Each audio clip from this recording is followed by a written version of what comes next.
서울 외곽의 낡은 아파트 단지. 세월의 흔적이 고스란히 묻어나는 5층짜리 건물 안에 민지호의 작은 세상이 있었다. 낡은 복도에서는 퀴퀴한 곰팡이 냄새가 났고 벽에는 오래된 얼룩들이 여기저기 피어 있었다. 간간히 멀리서 구급차의 사이렌 소리가 희미하게 들려왔지만 그마저도 이 아파트의 정적을 깨뜨리지는 못했다. 10살 민지는 휠체어에 앉아 손이 닿는 곳마다 걸레질을 하고 있었다. 자꾸 여윈 팔은 금방이라도 부러질 듯 힘겹게 움직였지만 그녀의 눈빛은 흔들림 없이 단단했다. 방 안쪽에서는 엄마 김수연 이 침대에 누워 있었다. 35의 수연은 오랜 투병으로 인해 창백하고 야위었으며 간헐적으로 마른 기침을 토해냈다. 콜록, 민지야, 괜찮아. 엄마 괜찮아. 수연은 애써 괜찮은 척 말했지만 그녀의 목소리에는 힘이 없었다. 민지는 엄마의 쉰 목소리를 들을 때마다 가슴이 저며드는 듯했다. 수연의 옆에는 민지의 쌍둥이 여동생 은지가 앉아 그림책을 읽어주고 있었다. 은지는 민지보다 건강해 보였지만 병약한 엄마를 돌보는 과정에서 제 나이보다 성숙해져 있었다. 엄마, 은지가 읽어주는 이야기 들으면 금방 나을 거예요. 은지의 목소리는 맑았지만 그 작은 어깨에는 병든 엄마와 언니에 대한 걱정이 고스란히 담겨 있었다. 방 안에는 오래된 양냄새와 함께 바깥에서 스며들어오는 습한 공기 냄새가 뒤섞여 있었다. 낡은 시계의 초침 소리만이 또각또각 고요함을 가르고 있었다. 민지는 휠체어에 앉아 구석구석 쌓인 먼지를 닦아내며 무언가에 홀린 듯 창밖을 바라보았다. 창밖으로는 희미하게 저 멀리 도심의 불빛이 아른거렸다. 그곳은 민지에게 너무나도 멀고 낯선 세상이었다. 아파트 복도 끝에는 작은 나무 상자가 하나 놓여 있었다. 낡고 빛바랜 상자 위에는 이웃을 위한 작은 마음이라고 적혀 있었다. 상자 안에는 몇 푼의 동전과 함께 이웃들이 두고 간 낡은 인형들이 놓여 있었다. 아파트 주민들이 민지 가족을 위해 마련해준 작은 도움의 손길이었다. 어느 날 오후, 민지는 복도를 지나던 한 할머니를 보았다. 허리가 굽고 마른 몸으로 폐지를 줍는 할머니의 모습이 애처로웠다. 민지의 심장이 쿵 하고 내려앉는 듯했다. 그녀는 망설임 없이 휠체어를 돌려 상자에서 가장 큰 동전 몇 개와 민지 자신이 가장 아끼던 고민형을 꺼냈다. 그리고는 할머니에게 다가가 조심스럽게 건넸다. 할머니, 이거 받으세요. 조금이라도 도움이 됐으면 좋겠어요. 그리고 이 고민형은 저의 가장 소중한 친구인데 할머니에게도 좋은 친구가 되어줄 거예요. 민지의 목소리는 작았지만 그 안에 담긴 진심은 할머니의 눈가를 촉촉하게 만들었다. 할머니는 아무 말 없이 민지의 손을 잡고 고개를 끄덕였다. 민지의 작은 행동은 그녀가 비록 가진 것이 없어도 베푸는 마음만큼은 누구보다 따뜻하고 고귀하다는 것을 보여주는 순간이었다. 그녀의 맑고 순수한 영혼은 빛을 잃지 않았다. 민지의 휠체어 옆에는 낡고 오래된 바이올린 한 대가 놓여 있었다. 나무는 닳아 있었고 혀는 느슨했지만 엄마 수연은 이 바이올린을 그 어떤 보물보다 소중히 여겼다. 수연은 민지나 은지에게 단 한 번도 이 바이올린에 손대지 못하게 했다. 수연은 가끔 이 바이올린을 조심스럽게 어루만지며 알 수 없는 슬픔에 잠기곤 했다. 바이올린의 넥 부분에는 희미하게 알파벳 H가 새겨져 있었다. 민지는 그 글자가 무엇을 의미하는지, 그리고 왜 엄마가 이 바이올린을 그토록 아끼는지 알 수 없었다. 엄마는 이 바이올린이나 자신들의 아버지에 대해 단 한 번도 이야기해 준 적이 없었다. 마치 그들의 삶에서 아버지는 처음부터 존재하지 않았던 것처럼 민지는 늘 궁금했다. 자신에게도 아버지가 있을까 있다면 어떤 분일까? 이 바이올린은 누구의 것일까? 이 모든 의문은 민지 마음속에 깊이 박힌 채 작은 씨앗처럼 자라나고 있었다. 그리고 이 씨앗은 곧 그녀의 인생을 송두리째 뒤흔들 거대한 운명의 실마리가 될 터였다. Minji và Eunji hoàn toàn suy sụp. Thế giới nhỏ bé của họ, vốn đã chênh vênh, nay hoàn toàn sụp đổ. Hai cô bé ôm lấy nhau, khóc nức nở bên giường mẹ. Nỗi đau mất mát quá lớn, khiến họ cảm thấy lạc lõng và không nơi nương tựa. Tiếng khóc của họ hòa lẫn với tiếng mưa đêm, tạo nên một khung cảnh tang thương đến xé lòng. Sau cái chết của mẹ, cuộc sống bình yên vốn có của họ đã bị đóng sập mọi cánh cửa. Đẩy hai cô bé vào vực thẳm của sự mồ côi và vô vọng. Tang lễ của Kim Soo Yeon được tổ chức tại một nghĩa trang nhỏ, nằm khuất mình ở vùng ngoài ô heo hút. Chỉ có Minji, Eunji và vài người hàng xóm tốt bụng đã giúp đỡ họ trong những ngày tháng khó khăn cuối cùng.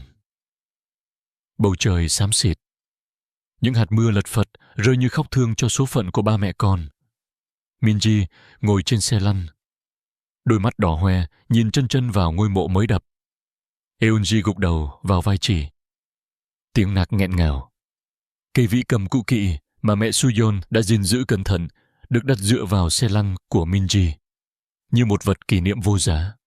Đúng lúc đó, một chiếc xe sedan sang trọng đến bóng dừng lại ở con đường dẫn vào nghĩa trang.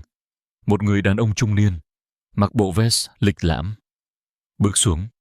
Đó là Kang Dae-ho Gang-dae-ho, CEO của tập đoàn K Group, một đế chế tài chính hùng mạnh.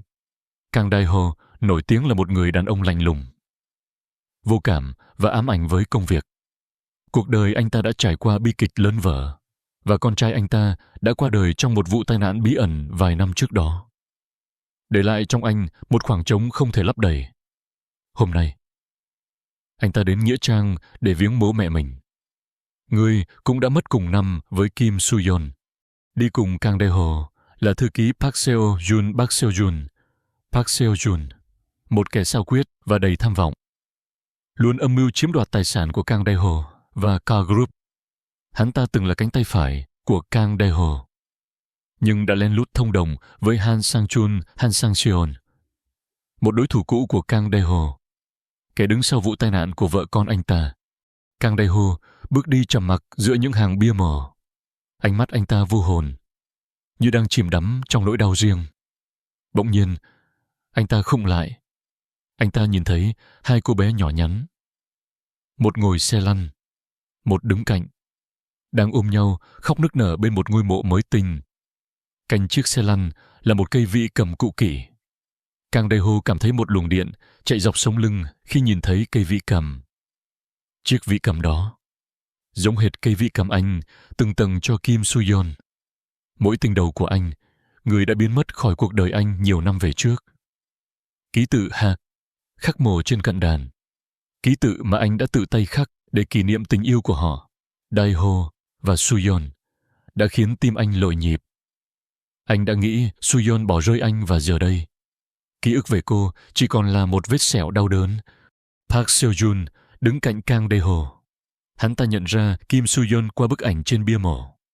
Park Seo Jun từng được chính Kang Dae-ho giao nhiệm vụ giải quyết mối quan hệ này khi Soo Yeon mang thai một âm mưu của cha Kang Dae-ho và Park Seo Jun để chia rẽ Kang Dae-ho và Soo Yeon mà Kang Dae-ho không hề hay biết.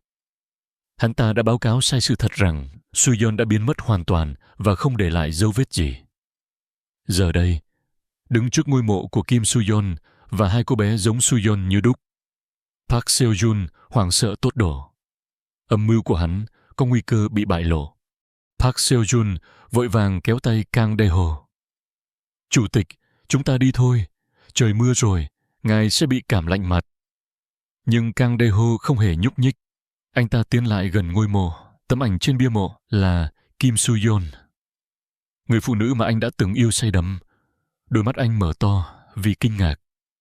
Đúng lúc đó, Eunji, bé bỏng và ngây thơ, đã chỉ vào anh mẹ và nói một cách hồn nhiên. Giọng run run vì lạnh. Minji Eonni, 엄마는 우리한테 아버지가 없다고 그랬는데 엄마는 우리를 정말 많이 사랑했대. Chị Minji, mẹ nói chúng ta không có cha, nhưng mẹ luôn yêu chúng ta rất nhiều. Câu nói đó như một tiếng sét đánh ngang tai Kang Dae-ho. Anh ta nhìn hai cô bé có khuôn mặt giống hệt Kim Soo-yeon, rồi lại nhìn bức ảnh Soo-yeon trên bia mộ. Một cảm giác lạnh, sống lưng chạy dọc.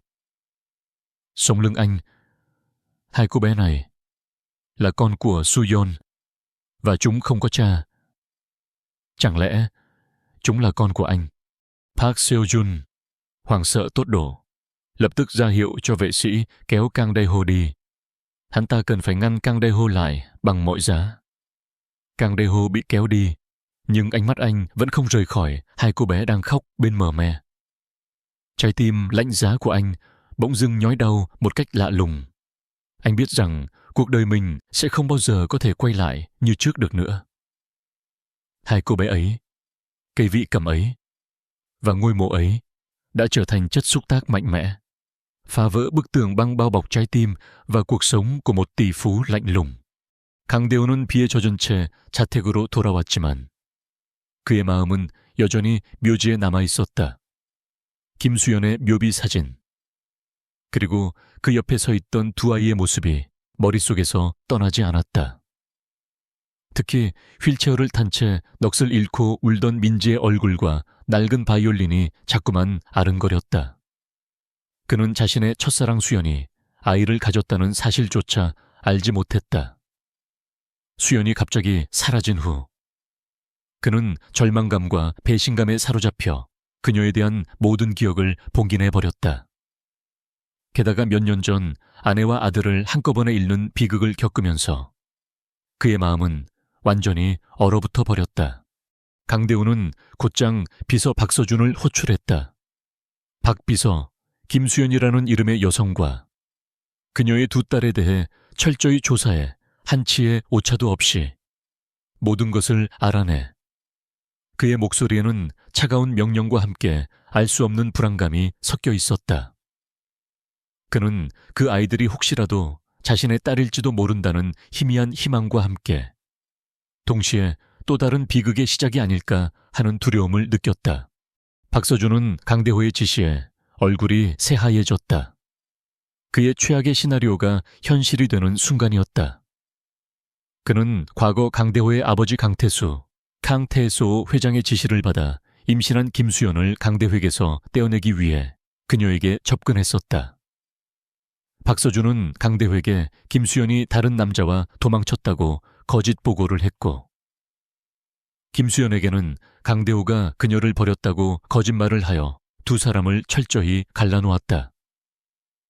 이제 그 비밀이 드러날 위기에 처하자 박서준은 다급하게 한상철에게 연락했다. 한상철은 과거 강대호의 비자금 문제로 K그룹에서 쫓겨난 인물로 강대호에게 깊은 원한을 품고 있었다. 그는 강대호의 아내와 아들을 살해한 배우로 의심받고 있었으며 박서준은 그의 도움을 받아 강대호를 파면시키려 하고 있었다. 박서준은 한상철에게 모든 상황을 설명했다. 두 아이가 김수연의 딸이라는군요. 만약 강대호 회장이 그 아이들이 자신의 딸이라는 것을 알게 된다면 우리의 모든 계획은 물거품이 됩니다. 게다가 김수연과의 관계가 드러나면 회장님의 이미지에 큰 타격을 입을 겁니다. 이 아이들을 처리해야 합니다.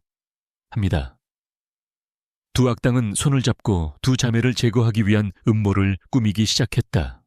한편 민지와 은지는 엄마의 장례를 치른 후 보육원으로 보내졌다. 그곳은 낯설고 차가운 공간이었다. 민지는 엄마의 따뜻한 손길과 집의 포근함을 잃은 채 휠체어에 앉아 창밖만 응시했다. 은지는 언니의 휠체어 옆에 붙어 앉아 작은 몸을 떨었다. 보육원의 아이들은 민지의 휠체어를 신기하게 바라보거나 혹은 불쌍하다는 듯한 시선을 보냈다. 며칠 밤낮을 울기만 하던 은지가 결국 고열과 심한 기침으로 쓰러졌다. 보육원 시설은 낡았고 아이들은 늘 부족한 보살핌 속에서 지쳐갔다. 민지는 은지의 작은 몸이 뜨겁게 달아오르는 것을 느끼며 절망했다. 그녀는 엄마를 잃은 지 얼마 되지 않아 이제 동생마저 잃을지도 모른다는 공포에 휩싸였다. 민지는 은지의 작은 손을 꼭 잡았다.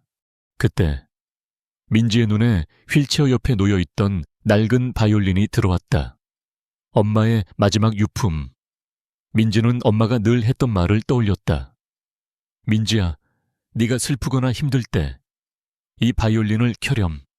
엄마는 언제나 네 곁에 있을 거야. 민지는 한 번도 바이올린을 배워본 적이 없었다. 하지만 그녀는 마치 홀린 듯 바이올린을 집어들었다. 작고 마른 손가락이 활을 잡고 현 위를 미끄러졌다. 처음에는 서툴고 삐걱거리는 소리가 났다. 하지만 민지는 포기하지 않았다. 그녀는 은지를 위한 자장가를 마음속으로 떠올렸다. 그녀의 손에서 흘러나오는 선율은 서툴렀지만 그 안에 담긴 슬픔과 간절함은 보육원 복도를 가득 채웠다. 바이올린 소리는 은지의 고통을 진정시키는 듯했다. 은지의 숨소리가 조금씩 편안해지는 것을 느낀 민지는 더욱 힘을 내어 바이올린을 켰다. 그녀의 눈에서는 뜨거운 눈물이 흘러내렸다. 민지의 바이올린 소리는 보육원 지하에 있는 작은 방에서 자원봉사를 하던 정혜영 중 혜영 씨의 귀에도 들렸다. 정혜영은 은퇴한 음악교사로 조용히 아이들을 돕는 일에 열정을 쏟고 있었다. 그녀는 민지의 연주에서 놀라운 재능을 직감했다. 어린아이가 한 번도 배워본 적 없는 듯한 바이올린으로 이렇게 절절한 감정을 표현할 수 있다니. 정혜영은 민지의 연주에 깊이 감동했다. 그리고 또 다른 한 명. 박서준의 지시로 보육원에 잠입해 민지와 은지를 감시하고 있던 기자 이철수, 리출소하도 그 장면을 목격했다. 이철수는 사실 박서준이 시킨 대로 두 아이의 약점을 잡고 그들을 제거하려는 임무를 맡고 있었다. 하지만 휠체어에 앉아 병든 동생을 위해 필사적으로 바이올린을 켜는 민지의 모습은 그의 냉정했던 마음을 흔들었다. 그는 자신도 모르게 카메라를 들어 민지의 모습을 녹화했다. 바이올린 내게 희미하게 새겨진 H 글자를 발견하고는 무언가 불길한 예감을 느꼈다. 박서준은 이철수가 보내온 영상을 확인했다. 민지의 바이올린 연주와 H 글자를 본 그는 공포에 질렸다. 강대호가 그 바이올린을 기억할지도 모른다고 생각하니 등골이 오싹했다. 박서준은 한상철에게 연락하여 강대호가 두 아이의 존재를 알아채기 전에 모든 것을 끝내야 한다고 재촉했다. 그들은 언론을 이용해 민지와 은지를 사기꾼, 김수연의 사생아로 몰아가며 강대호의 명예를 실추시키고 그가 두 아이를 절대 인정하지 못하도록 압력을 가하기 시작했다. 박서준은 직접 강대호에게 거짓 보고서를 제출하며 민지와 은지가 그의 딸이 아니라고 굳게 주장했다. 그의 계획은 더욱 치밀해지고 있었다. 강대호는 박서준의 보고서를 받았지만 마음 한구석에는 여전히 불편함이 남아있었다. 묘지에서 만난 두 아이의 얼굴이 자꾸만 아른거렸다. 그는 이진우의 보고서에 의존할 수 없다고 판단했다. 그는 두 아이의 뒤를 은밀히 다시 조사하기 시작했다. 보육원의 아이들, 그들의 병약한 모습, 그리고 민지의 바이올린. 이 모든 것이 그를 불안하게 만들었다. 강대호는 박서준의 거짓 보고서에도 불구하고 민지와 은지에 대한 의심을 지울 수 없었다. 묘지에서 보았던 두 아이의 모습, 그리고 민지가 켜던 바이올린이 자꾸만 그의 머릿속을 맴돌았다. 그의 직감은 박서준이 무언가를 숨기고 있다고 속삭였다. 그때부터 그는 박서준 몰래 자신의 오랜 친구이자 믿을 수 있는 정보통을 통해 민지와 은지에 대한 재조사를 지시했다. 그는 조용히 보육원을 찾아 두 아이의 일상을 지켜보았다. 휠체어에 앉아 늘 동생을 보살피는 민지의 모습과 그녀가 켜는 알 수 없는 슬픔이 담긴 바이올린 소리는 강대호의 차가웠던 심장을 미세하게 흔들었다. 하지만 박서준은 이미 한 발 앞서 움직이고 있었다. 그는 K그룹의 이사진과 언론을 이용해 강대호를 압박하기 시작했다. 강대호 회장이 사생활을 회사에 끌어들이려 한다. 망자의 아내와 자식들을 모독하는 행위다. 회장님의 판단력이 흐려졌다. 는 식의 악의적인 소문과 기사들이 쏟아져 나왔다. 이 모든 것은 강대호가 두 아이를 공식적으로 인정하지 못하도록 만들고 나아가 그의 자리에서 끌어내리기 위한 박서준과 한상철의 치밀한 계략이었다. 가장 직접적인 위협은 바로 긴급 이사회 소집이었다. 이사회는 강대호의 리더십과 도덕성을 심각하게 문제 삼으며 그의 해임을 논의할 예정이었다. 그 무렵 보육원에 머물던 은지의 상태가 급격히 나빠졌다. 폐렴이 악화되어 생명이 위독하다는 진단이 내려졌다. 의사는 민지에게 말했다. 민지 양, 은지 군은 지금 당장 수술을 받아야 합니다. 폐 이식 수술인데 성공 확률이 매우 낮고 비용도 상상을 초월합니다. 며칠 안에 수술하지 않으면 위험합니다. 민지는 절망에 빠졌다. 엄마를 잃은 슬픔이 가시기도 전에 이제 하나뿐인 동생마저 잃을지도 모른다는 공포가 그녀를 덮쳤다. 민지는 휠체어에 앉아 은지의 침대 곁을 지켰다. 열에 들떠 힘없이 신음하는 은지의 작은 손을 잡고 민지는 눈물을 흘렸다. 그녀의 눈에는 간절함과 동시에 동생을 살리기 위해서라면 무엇이든 할 수 있다는 강인한 의지가 담겨 있었다. 이것은 민지에게 닥친 영웅의 고독한 순간이었다. 그녀는 외로웠지만 혼자서 이 모든 것을 감당해야 했다. 정혜영 선생님은 민지의 곁을 지키며 그녀를 위로했지만 그녀 역시 은지의 막대한 수술비 앞에서는 무력했다. 민지는 은지의 목숨이 경각에 달려 있음을 알고 있었다. 그녀는 강대호에게 모든 것을 털어놓고 도움을 요청해야 한다고 생각했다. 하지만 박서준이 퍼뜨린 악의적인 소문들 때문에 강대호는 이미 궁지에 몰려 있었다. 민지는 자신이 직접 강대호를 설득하고 자신의 존재와 가족의 진실을 증명해야만 은지를 구할 수 있다는 것을 직감했다. 정혜영 선생님은 민지의 결심을 듣고 그녀를 도왔다. 그녀는 병원 내 작은 자선 음악회를 기획했다. 환자들과 가족들, 그리고 병원 관계자들이 참석하는 소규모 음악회였지만 정혜영 선생님은 강대호 회장과 K그룹 이사진 일부에게도 초청장을 보냈다.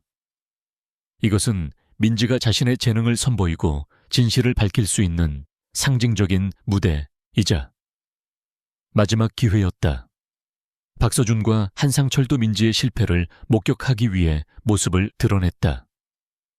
그들은 민지가 이 자리에서 망신을 당하고 강대호가 더 이상 아이들을 두둔할 수 없게 되기를 바랐다. 음악회 당일 병원 강당은 조용했지만 그 안에는 팽팽한 긴장감이 감돌았다. 강대호는 이사회 회의를 앞두고 복잡한 표정으로 맨 앞줄에 앉아 있었다. 박서준은 그의 옆에서 냉소적인 미소를 지으며 민지를 노려보았다. 민지는 휠체어에 앉아 무대 중앙으로 나왔다. 낡은 바이올린이 그녀의 무릎 위에 놓여 있었다. 그녀의 작은 몸은 긴장으로 미세하게 떨렸지만 그녀의 눈빛은 흔들림이 없었다. 그녀는 은지를 살려야 한다는 단 하나의 목표만을 생각했다. 바이올린을 든 민지의 손은 비록 작고 여렸지만 그 안에 담긴 결연함은 강당 전체를 압도하는 듯했다. 시간은 은지의 생명과 함께 빠르게 흘러가고 있었다. 민지는 이 자리에서 모든 것을 걸어야 했다. 병원 강당은 팽팽한 침묵 속에 잠겨 있었다. 무대 위 휠체어에 앉은 민지의 작은 어깨가 불안하게 떨렸다. 그러나 그녀의 눈빛은 흔들림 없이 정면을 응시하고 있었다. 그녀의 무릎 위에는 낡은 바이올린이 놓여 있었고 그 바이올린은 마치 민지의 작은 몸에서 뿜어져 나오는 거대한 에너지를 담고 있는 듯했다. 강대호는 앞줄에 앉아 민지를 응시했다. 그의 심장은 불안하게 고동쳤지만 동시에 알 수 없는 기대감에 휩싸였다. 민지는 천천히 활을 들었다. 낡은 현 위로 활이 미끄러지는 순간 강당은 숨죽인 고요함으로 가득 찼다. 첫 음은 서툴렀고 불안정했다. 하지만 민지는 눈을 감고 오직 은지의 얼굴과 엄마의 미소를 떠올렸다. 그녀의 손가락은 마치 마법처럼 현 위를 자유롭게 유영하기 시작했다. 그리고 이내 강당을 가득 채우는 깊고 절절한 선율이 울려 퍼졌다. 그것은 슬픔과 고통, 그리고 간절한 희망이 뒤섞인 곡조였다. 민지의 엄마 김수연이 늘 흥얼거리던 자장가이자 강대호가 수연을 위해 직접 작곡했던 바로 그 곡이었다. 강대호의 얼굴은 순식간에 굳어졌다. 그 멜로디는 그의 기억 속 깊은 곳에 잠들어 있던 수연과의 추억을 강렬하게 흔들어 깨웠다. 그는 자신도 모르게 손을 들어 심장을 부여잡았다. 그의 옆에 앉아 냉소적인 미소를 짓던 박서준의 얼굴에서는 핏기가 사라졌다. 이 곡은 그 누구도 알 수 없는, 오직 강대호와 김수연만이 공유했던 비밀스러운 선율이었기 때문이었다. 바로 그때 박서준이 벌떡 일어섰다.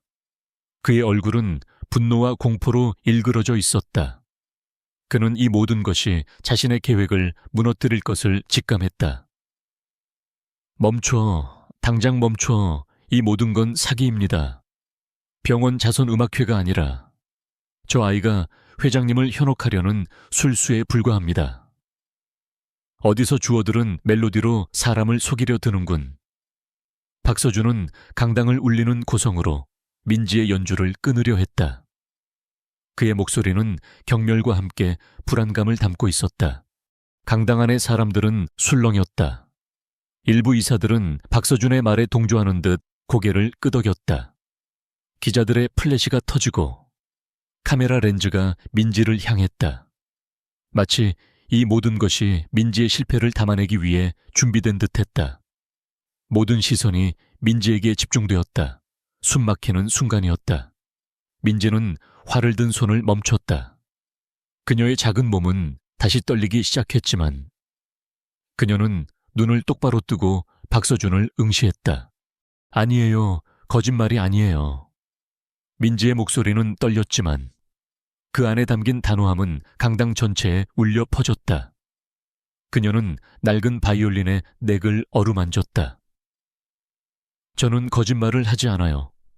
저는 아버지가 누군지도 몰랐어요. 엄마는 항상 아버지가 저와 엄마를 아주 많이 사랑하는 분이라고만 말씀하셨어요. 그리고 이 바이올린, 엄마가 말씀하시기를 아버지가 엄마에게 주신 선물이라고 했어요.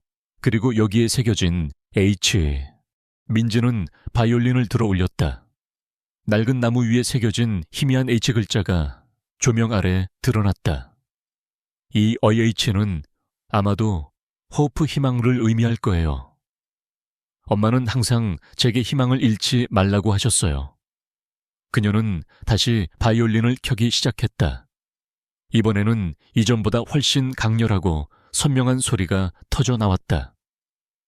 그녀는 방금 끊겼던 그 곡을 다시 연주했다. 그 선율은 고통을 넘어선 희망, 절망 속에서도 피어나는 사랑을 노래하는 듯했다. 민지의 연주는 완벽했다. 음정은 정확했고 감정 표현은 노련한 연주자 못지않았다. 마치 그녀의 몸 안에 숨겨진 음악적 재능이 폭발하는 듯했다. 그제야 강대호는 깨달았다. 바이올린 넥에 새겨진 H는 희망, 호프이 아니라 바로 자신의 이름, 데이호를 의미하는 것이었다는 것을. 그리고 이 곡은 그가 수연에게 주었던 유일한 선물, 그들만의 사랑 노래였다는 것을. 민지의 연주는 단순히 음정만을 맞춘 것이 아니었다. 그것은 그의 영혼을 울리는, 오직 자신만이 기억하는 선율이었다. 강대호는 눈물을 흘리며 자리에서 벌떡 일어났다. 그는 민지를 향해 달려갔다. 수연아, 민지야, 내 딸. 그는 휠체어에 앉아있는 민지를 끌어안았다. 강당 안의 모든 사람들은 강대호의 행동에 충격을 받았다. 그때 강당 뒤편에서 한 남자가 앞으로 걸어 나왔다. 그는 다름 아닌 기자 이철수였다. 그의 손에는 USB가 들려 있었다. 저는 박서준 이사의 지시로 유나리 양을 감시하고 회장님께 불리한 기사를 작성하도록 종용받았던 기자 이철수입니다. 하지만 저는 더 이상 이 진실을 외면할 수 없습니다. 이철수는 스크린에 USB를 연결했다. 화면에는 박서준이 한상철과 주고받은 메시지, 거짓 보고서를 조작하는 장면, 그리고 병원에 압력을 넣어 은지의 수술을 지연시키려 했던 녹취록이 선명하게 나타났다. 심지어 강대호의 아내와 아들의 죽음이 한상철의 사주에 의한 것임이 암시되는 대화 내용도 담겨 있었다. 이진우 이사는 회장님의 아버님, 강태수 회장님과 공모하여 김수연 씨를 회장님으로부터 떼어내려 했습니다. 김수연 씨가 임신했다는 사실을 알고도 회장님께 거짓 보고를 올렸고, 김수연 씨에게는 회장님께서 그녀를 버렸다고 거짓말을 했습니다. 그리고 한상철 대표는 회장님의 사업을 망가뜨리고자 회장님 가족을 해하려는 음모까지 꾸몄습니다. 이 모든 것은 회장님의 K그룹을 차지하고 회장님을 파멸시키려는 그들의 치밀한 계획이었습니다. 강당은 경악과 분노의 함성으로 뒤덮였다. 박서준과 한상철은 얼굴이 새하얘진 채 비틀거렸다. 이사들과 기자들은 충격에 휩싸였다. 그들의 얼굴은 이전의 냉소와 조롱 대신 경악과 혼란, 그리고 이내 깊은 탄식과 민지를 향한 경외감으로 물들었다. 민지의 연주는 단순히 음악적 재능을 넘어 잃어버렸던 진실과 가려져 있던 악행을 폭로하는 강력한 증거가 되었다. 강대호는 분노에 찬 눈으로 박서준을 노려보았다. 박서준, 내 놈이 감히. 보안 요원들이 즉시 박서준과 한상철을 체포했다. 박서준은 끌려나가면서도 넋이 나간 듯 허공을 응시했다. 그의 모든 야망은 한순간에 물거품이 되고 말았다. 강대호는 민지와 은지를 끌어안았다. 그의 품에서 두 아이의 작은 몸이 흐느꼈다. 미안하다. 아빠가 너무 늦게 알았구나. 미안하다. 내 딸들아. 민지는 아버지의 품에 안겨 처음으로 안도감과 따뜻함을 느꼈다. 휠체어에 앉아 차가운 세상을 홀로 견뎌야 했던 그녀의 삶에 이제 비로소 아버지라는 든든한 버팀목이 생겼다. 그녀는 이제 더 이상 아버지가 없는 아이가 아니었다. 그녀는 진실을 밝히고 가족을 되찾은 용감한 소녀였다.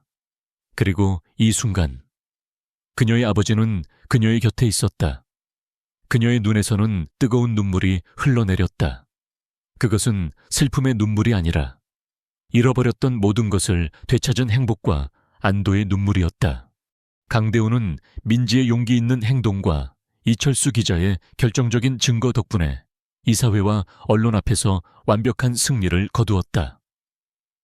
박서준과 한상철은 현장에서 체포되어 법의 심판을 기다리게 되었다.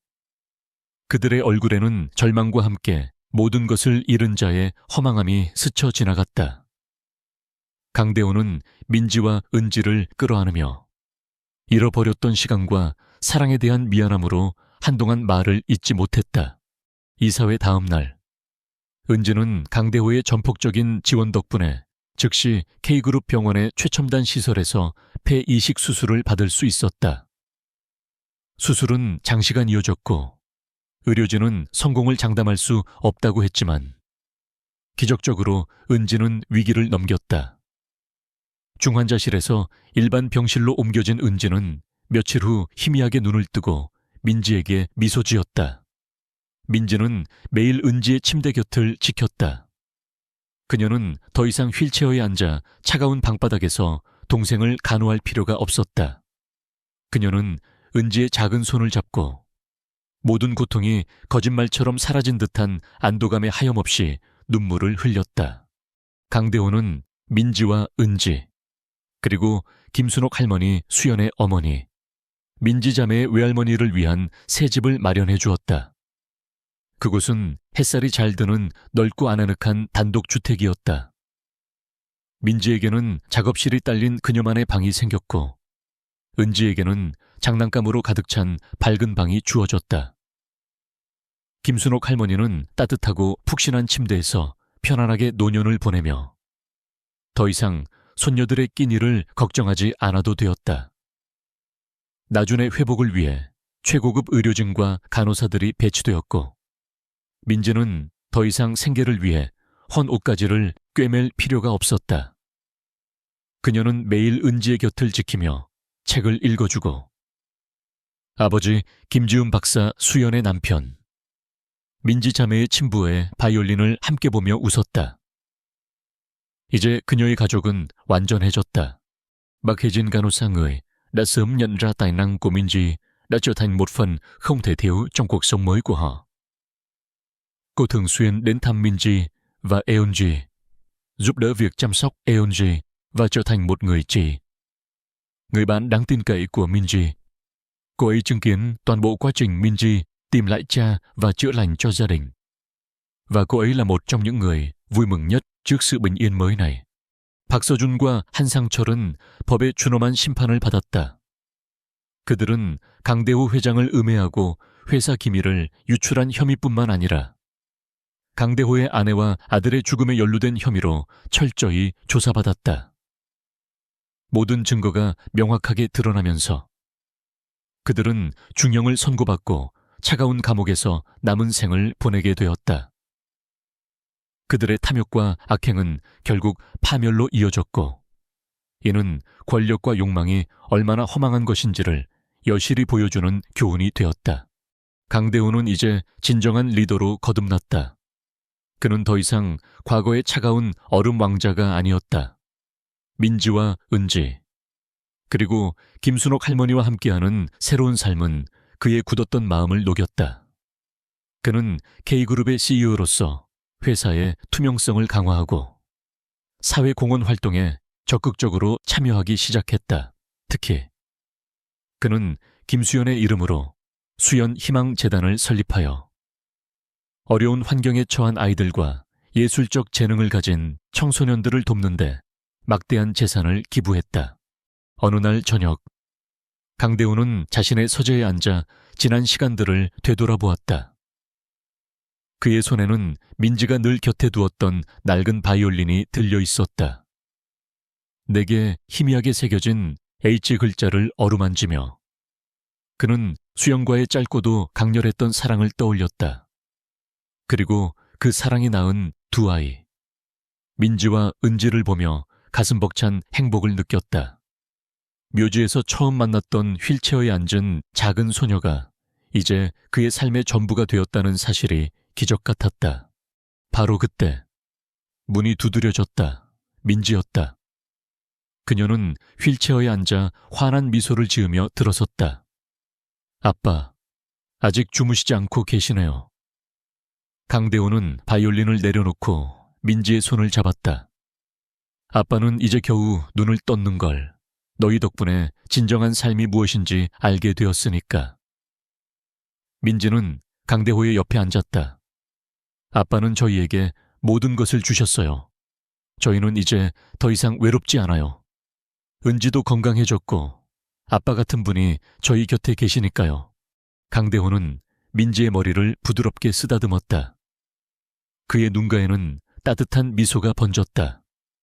민지야, 너는 아빠에게 단순한 딸이 아니야. 너는 아빠에게 삶의 의미를 되찾아 주었어. 이제 우리는 함께 더 많은 사람들에게 희망을 줄 수 있을 거야. 너의 음악, 은지의 밝은 웃음, 그리고 우리의 사랑으로 말이야. 민지는 고개를 끄덕였다. 그녀의 눈빛은 밤하늘의 별처럼 반짝였다. 그녀는 더 이상 불안하거나 주눅 들지 않았다. 그녀의 작은 가슴 속에는 새로운 삶에 대한 기대감과 세상에 기여하고 싶은 열정이 가득 차 있었다.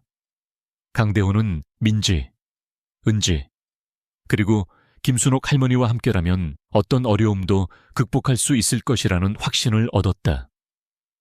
그들의 앞에는 밝고 희망찬 새로운 평화가 펼쳐져 있었다. 그들은 과거의 상처를 치유하고 서로에게 의지하며 진정한 가족의 의미를 찾아 새로운 미래를 향해 나아가고 있었다. 그로부터 5년 후 서울의 스카이라인은 놀랍도록 변모해 있었다. 강남의 심장부, 과거 K그룹 본사가 웅장하게 서 있던 자리에는 이제 최첨단 기술과 자연 친화적인 건축 미학이 어우러진 복합 문화 공간이 들어서 있었다. 그 중심에는 강대호 회장과 민지, 은지의 사랑과 희망을 상징하는 수연 희망타워가 우뚝 솟아 있었다. 이 타워는 단순한 건물이 아니라 K그룹의 새로운 비전과 인류의 지속 가능한 미래를 위한 혁신을 주도하는 상징이었다. 타워의 최상층에는 최첨단 음악 치료 및 재활센터인 희망 멜로디 연구소가 자리 잡고 있었고, 이곳에서는 음악과 과학 기술을 융합하여 신체적, 정신적 어려움을 겪는 이들을 돕는 혁신적인 치료법들이 끊임없이 탄생하고 있었다. 유민지는 이제 15살의 어엿한 수연 희망타워의 상징적인 존재이자 세계적인 젊은 바이올리니스트로 성장했다. 휠체어에 앉아 연주하는 그녀의 모습은 전 세계인에게 희망과 용기를 주는 아이콘이 되었다. 그녀의 천재성은 강대호의 전폭적인 지원과 전문적인 교육 속에서 무한한 잠재력을 꽃피웠다. 민지는 전 세계를 무대로 자선 공연을 펼치고 음악의 힘으로 사람들의 마음을 치유하며 존경받는 예술가이자 사회운동가로 성장했다. 그녀의 이름은 이제 음악적 혁신과 인류애를 상징하는 단어가 되었다. 그녀는 어린 시절 손에 쥐었던 낡은 바이올린 대신 이제는 세계 최고급 명품 바이올린으로 연주했지만 그녀의 목에는 여전히 빛바랜 에델바이스 은 목걸이 아니. 이것은 이전 챕터에서 등장하지 않았던 부분입니다. 낡은 바이올린에 새겨진 H를 언급하는 것이 더 일관성 있습니다. 가 걸려 있었다. 수정 그녀의 바이올린 내게 새겨진 H는 이제 더욱 선명하게 빛나고 있었다. 그것은 그녀의 음악적 정체성이자 아버지와의 연결고리였다. 그녀는 종종 주말마다 강대호와 함께 자신의 어린 시절이 담긴 구도심의 오래된 길을 찾아 변모된 거리를 바라보며 추억에 잠기기도 했다. 유은지는 이제 12살에 밝고 건강한 소녀로 성장했다. 그녀는 더 이상 병약한 모습이 아니었다. 활기 넘치는 은지는 학교에서 친구들과 어울리며 꿈을 키워나갔다. 은지는 특히 미술과 건축 디자인에 흥미를 보였고 종종 수연 희망 타워의 건축 도면을 보며 미래의 꿈을 키우고 있었다. 그녀는 언니 민지의 가장 열렬한 팬이자 지지자였다. 김순옥 할머니는 아늑한 새집에서 편안하게 노년을 보내고 있었다. 그녀는 매일 아침 손녀들의 활기찬 모습을 보며 눈물을 글썽였다. 그녀는 이제 더 이상 손녀들의 끼니를 걱정하지 않아도 되는 평화로운 삶을 살고 있었다. 어느 맑은 봄날, 수연 희망타워 개관 기념식이 서울시민공원에서 성대하게 열렸다. 이 공원은 강대호 회장이 과거 민지를 처음 만났던 바로 그 장소, 즉 김수연의 묘지가 있던 낡은 외곽 지역과 그 주변의 허름한 건물들을 허물고 조성된 곳이었다. 공원 한쪽 벽면에는 민지가 어린 시절 사용했던 낡은 바이올린의 형상과 그 바이올린에서 뿜어져 나오는 아름다운 선율을 형상화한 대형 벽화가 그려져 있었다. 재단의 지원을 받아 자립에 성공한 사람들이 운영하는 작은 푸드트럭과 수공예품 가게들이 활기찬 분위기를 더했다. 강대호 회장은 기념식 연단에 서서 환하게 웃었다. 그의 옆에는 이제는 백발이 성성하지만 여전히 온화한 미소를 띠고 있는 비서 김 실장 이철수 기자, 그는 이제 강대호 회장의 가장 믿음직한 고문이자 수연희망재단의 이사장을 맡고 있다. 이 서 있었다.